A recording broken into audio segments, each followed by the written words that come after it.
So এটা কি আমি সিরিয়াসলি বুঝতে পারছি না তোমার দাদাভাই এটা কী হিসেবে অর্ডার করেছে, এটা অ্যাকচুয়ালি কী করবে আমি, তোমরা কেউ বুঝতে পারলে অবশ্যই কমেন্ট করে জানিও।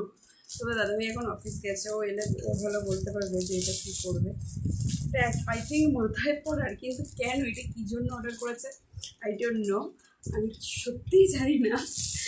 এটা কি খুব মামামকে পড়াবো, তো চলো মামামকে একবার পড়িয়ে তারপর তোমাদেরকে দেখাচ্ছি। এই দেখো মামকে পড়িয়েছি, কেমন লাগছে মাম? এটা কি অর্ডার করেছে তো বাবা? এই আই থিঙ্ক এই জিনিসটা এরকমভাবে বাদে, কিন্তু এটা কেন অর্ডার করেছে? মামা আসছে, আমি বুঝলাম না এটা কি কারণে অর্ডার করেছে।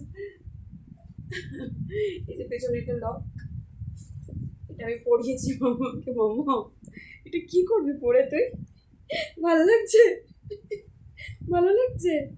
মামাম এই জাস্ট ঘুম থেকে উঠলো আর এই খড়ি পার্সেলটা এলো আর আমি তোমাদের সাথে শেয়ার করছি। ও কোনো জিনিসই মাথায় রাখে না, বেকার এটা অর্ডার করেছে। টুপি তো পরেই না, এইটাও পরবে। এটা কেন অর্ডার করেছে আমি জানি না, বাট যাই হোক ও এলে সেটা আমি তোমাদেরকে অবশ্যই জানাবো কী কারণ অর্ডার করেছে। আর তোমরা কেউ জেনে থাকলে অবশ্যই কমেন্ট করে জানিও। কী করবি এটা এখন পড়বি? যেমন পড়বি? তো চলো টাটা।